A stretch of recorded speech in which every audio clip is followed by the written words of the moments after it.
perhaps a one-person business, or, I mean, sometimes it's more than that, of course, it's from time to time it's a lot more than that, but on the whole, they're usually fairly small scale. What I think is interesting is the overlap with farming, because an awful lot of tourism businesses, bed and breakfasts and things, are either actually on farms, or are farming is part of the appeal, you know, the sort of farming country sort of thing is part of the appeal, and it's kind of squaring it and almost getting them to partner up and look for the best way forward for both sectors, because they are interwoven inextricably. You know, food and drink is what farmers do. I know some of it's on a massive scale, but food and drink is what farmers do. Food and drink is what tourism is focusing on. That's what people come for, our landscape, but also our wonderful local food and drink as well.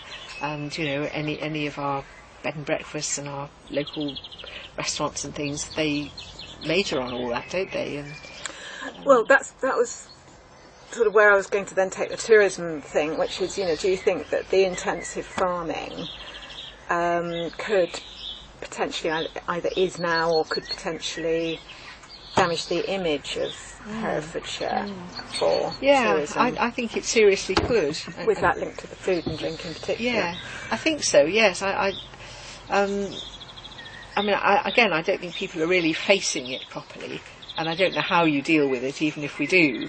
But I can't see how it cannot, you know, because it's so at odds with the, you know, the image of orchards, and I know a lot of them are very commercial and very intensive these days, but it's so at odds with that general impression. But at least orchards are part of the image. Yeah, and they're modern orchards now, okay, or as a mixture. Yeah. But they don't spoil the picture, do they? Chicken isn't part of the image. We're not talking about intensive cattle rearing, for example, which might... Well, yeah. I gather that may well be on the horizon. In fact, I was reading something the other day that seems to suggest we might well have the odd cattle lot in the county already. I'm trying to think where the heck they would be. But did you see there was... I saw the article. Yes. Maybe I got that wrong, but anyway, it looked rather alarming, put it mildly. But the chicken isn't part of the image at it's all. not a visible thing really in that and all the respect. Chicken that is produced here doesn't necessarily go into local food and drink businesses. I mean, I'm sure some of it does eventually, but not directly. Loud and proud thing, no, not at all.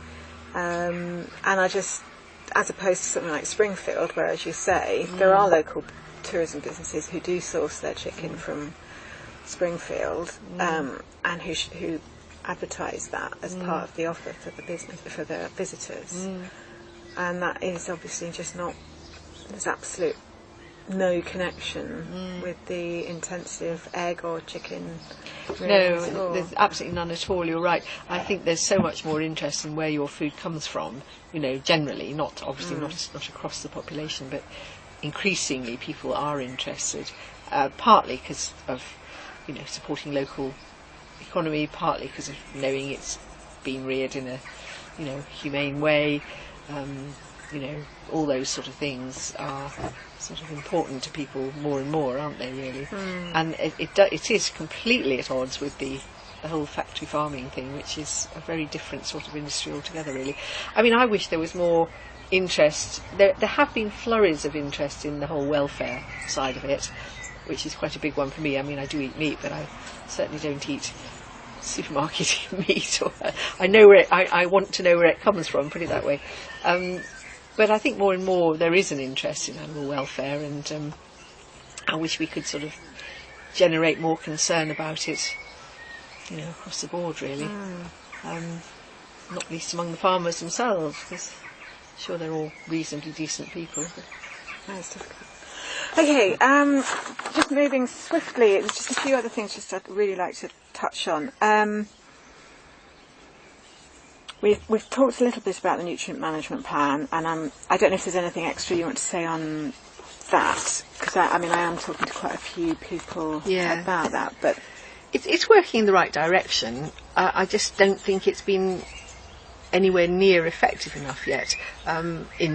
Certainly in terms of the water problems, water quality problems. There's some really good examples of where farmers like Tony Norman are working not just in their farming practices but in their environmental practice as well, you know, how they manage their water systems and so on.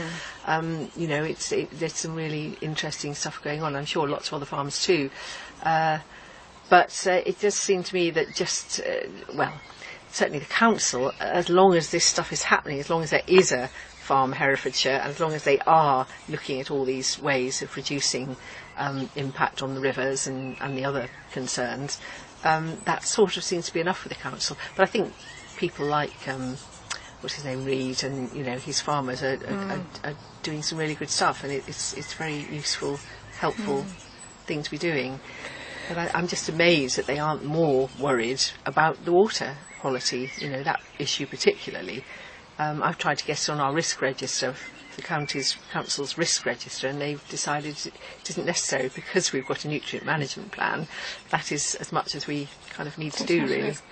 I've heard it said that from the council perspective, the plan is all about reducing the phosphate levels in order to allow further development. Well, that is a big one because I think broadly speaking the assessment is that 50%-ish of the phosphate problem is farming, and 50%-ish again is development, housing and, you know, domestic and all that. And a lot of that will depend on the on Welsh Waters, you know, systems and so on, and some of them need serious, you know, renovation or replacement and investment generally, yes, and some not so much perhaps. But yes, they are absolutely hell-bent on this, we think, ridiculous project of 16,000 houses for the county.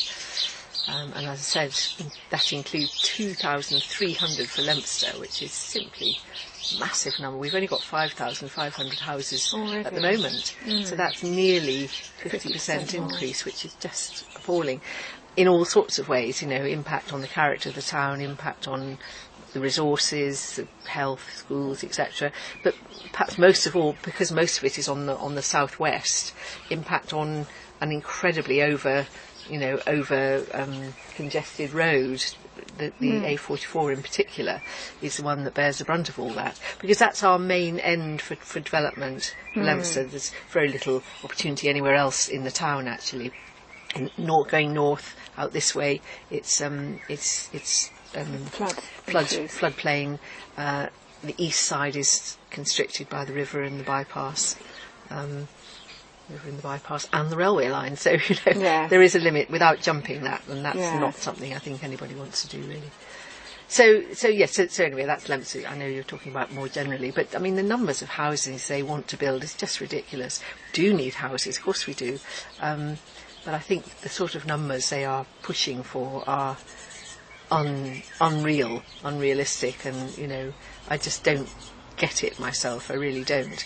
You know, and because what we need more than anything is affordable housing for people, you know, local people on local incomes, which are pretty minimal.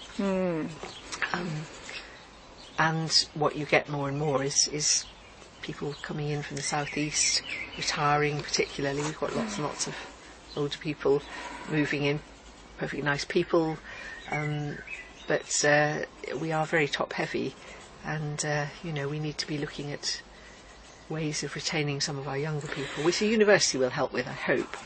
Not so much retaining them, because I hope they all go off and go somewhere else to university, but you know, it'll bring young people in, and you know.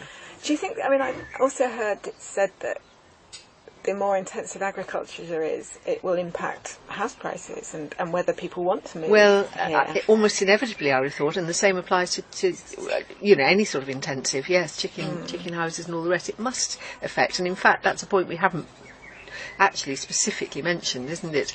But that is certainly some of the objections do stress that they are concerned about the impact it'll have on house prices in their area.